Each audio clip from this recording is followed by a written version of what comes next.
Eu já estava com 18 anos quando surgiu uma oportunidade de dar aulas na escola local. Como a professora lotada na escola não assumiu a vaga e na época não era necessário ter curso superior para dar aulas, eu me inscrevi. Assim, por morar na comunidade e não precisar de transportes para ir ao trabalho, fui contratada para trabalhar em caráter temporário durante aquele ano de 1982. Se por um lado eu estava feliz porque agora eu ia começar a dar aulas, por outro lado estava assustada. A escola era multisseriado. Havia alunos de 6 anos e muitos outros de 14, alguns maiores do que eu.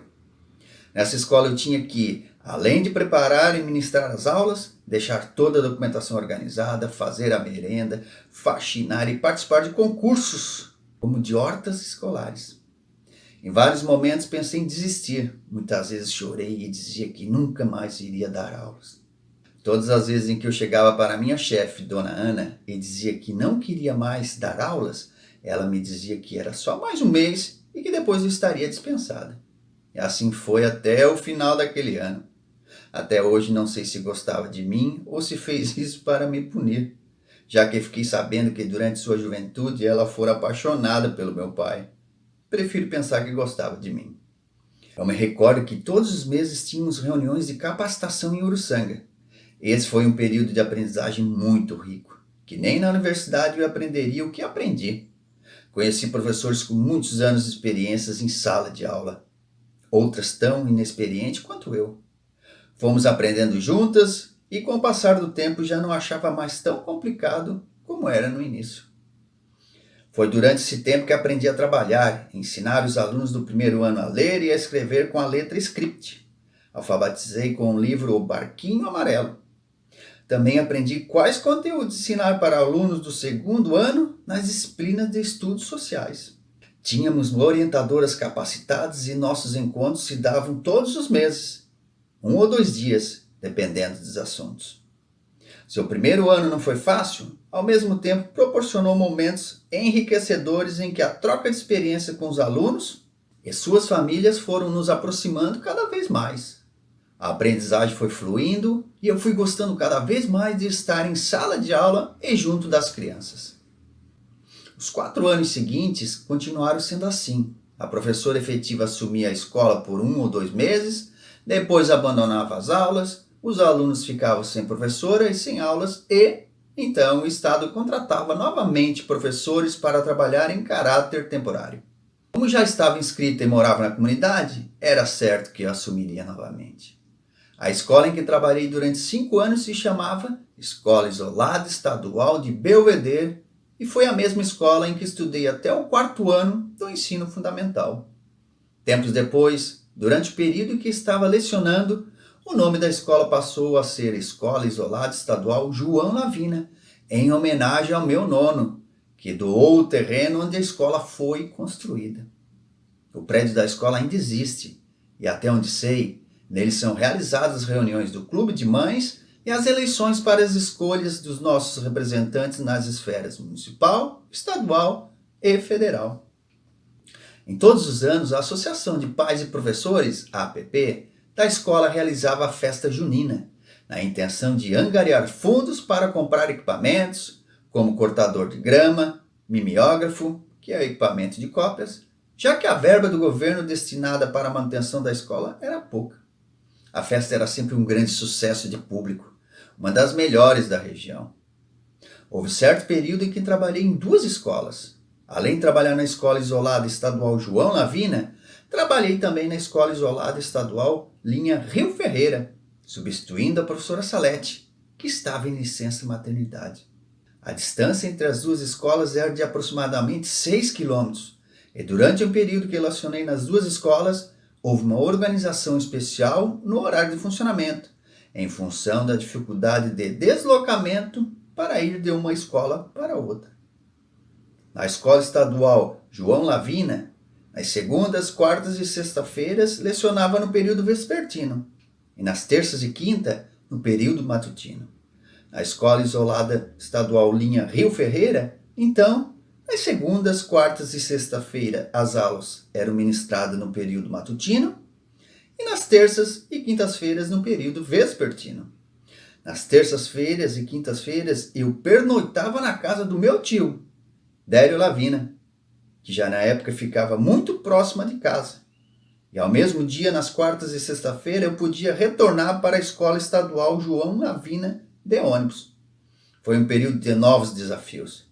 Eram outros alunos, outras realidades, outras famílias conhecidas e outras por conhecer.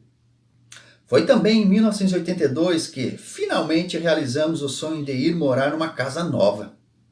Não era uma casa tão grande como aquela que morávamos antes, mas era uma casa grande de alvenaria e nova, com banheiro dentro de casa e com todo o conforto que a família merecia. Podia ver a alegria da família inteira, especialmente do pai e da mãe. Com a casa pronta, era preciso cuidar do jardim, deixar a área externa bonita e florida. Nós gostávamos de fazer isso. Aos poucos fomos plantando a grama, depois organizamos as plantas maiores e, por fim, as flores nos canteiros. Tudo ficou muito bonito. E se tem uma coisa que me orgulha em dizer que sou do Belvedere, é ir lá e poder ver o capricho dos moradores em suas flores e jardins. Lá tudo é sempre muito florido, tudo é muito colorido. A casa da família está localizada em frente à igreja São Miguel Arcanjo, ao lado de onde ficava a venda. Não sei se foi em 1982 ou no ano seguinte, já que os acontecimentos foram muito próximos um do outro. Mas lembro que era um sábado à tarde e começou a ventar. Estávamos na janela, minhas irmãs e eu, conversando e até rindo, quando meu pai chamou nossa atenção dizendo não ficarmos rindo porque não era momento para a festa. De repente o vento foi aumentando, ficando mais forte, quando levantou a armação da cobertura do pavilhão da igreja jogando-a para longe. Seu Antônio, que morava um pouco mais no alto do morro, atrás da igreja, também teve parte de sua casa atingida pelo forte vento. Se chovia, já não me lembro, mas não esqueço das cenas de destruição causadas pelo vento forte que presenciei naquela tarde. E o vento não parou. Continuou a noite toda naquele sábado, destruindo muitas lavouras e construções. Compreendi, então, que o pai sabia que não era qualquer vento, mas sim algo muito mais perigoso. Até hoje eu sinto medo quando começa a ventar um pouco mais forte. Mesmo com a saúde abalada, o pai continuava tomando conta da venda, mas já não conseguia erguer peso. Sentia muita falta de ar. Usava bombinhas e outras medicações. Então ele ficava sempre com meu irmão Gilson ou comigo, quando eu não estava na escola. Assim, se algum freguês fosse comprar algo um pouco mais pesado ou que estivesse no lugar mais alto, éramos nós que alcançávamos e entregávamos para ele. Na verdade, o pai estava ali mais para nos fazer companhia e passar o tempo do que para tomar conta da venda. Nesse mesmo período, Gilson e eu ainda ajudamos a mãe nos serviços com a lavoura. E a mãe permaneceu trabalhando na lavoura e em casa para que não faltasse nada para nós. É claro que na lavoura pouco se plantava, porque já não tínhamos mais mão de obra o suficiente para plantar grandes quantidades. Porém, o pouco que era plantado era necessário cuidar para poder colher. E era isso que nós fazíamos. Não me recordo de ter ouvido reclamar de alguma coisa na vida. A mãe não saía de casa para se divertir. Vivia para o pai e para nós. Foram anos de sofrimento, de incertezas e angústias. Todos nós sofremos muito com aquela situação, vendo a dor do pai. E o pior é que sabíamos que não havia perspectiva de melhora. O pai nunca mais iria se curar. Para aliviar as angústias e abrandar os sofrimentos, sempre havia algo bom acontecendo na comunidade local ou nas comunidades vizinhas. O que não faltava era festa em louvor a santos e santas. Quase todos os meses eu podia esperar com a certeza o coral que iria cantar em alguma festa. Mas dessa vez, a festa de São Miguel Arcanjo de 1985 seria especial e eu não esqueceria tão facilmente. Assim como era de costume, a festa teve um tríduo preparativo. E no sábado à noite, após a missa, teve dança no salão de festas da igreja.